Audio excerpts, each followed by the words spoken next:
দিন সোজা চলে গেছিলাম মাকে আনতে। তারপরেই বাড়িতে এসে আমি একদম ভালো করে আমি মাকে সাজাতে বসে গেছিলাম, যেরকম চুল কালার করে দেওয়া, গালে কলকা, কপালে হাতে সব জায়গায় কলকা করানো, তারপরে শাখা পলা কালার দিয়েই করা। মেন ছিল চোখটা, অ্যাকচুয়ালি এখানে চোখটা জাস্ট বসিয়ে দেওয়া ছিল, তো সেটাতে বর্ডার করে হালকা ইয়েলো টাচ দিয়ে আমি আঁকাটা কমপ্লিট করেছি। জানি না কেমন লাগছে, তোমরা জানিও কীরকম লাগছে।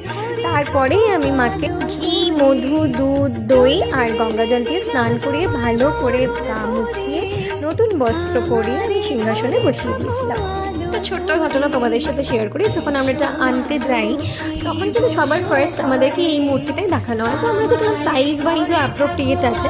তারপরেও আমরা বললাম যে আরও 2-3টে মূর্তি দেখানো, তো ওখানে লোকেরা আমাদেরকে প্রায় 4-5টা আরও মূর্তি দেখায়। কিন্তু সবার শেষে যখন অনেকক্ষণ দেখার পর লাস্ট অবধি আমরা এই মূর্তিটাকেই আনি, যেটা আমরা সবার প্রথমে দেখেছিলাম।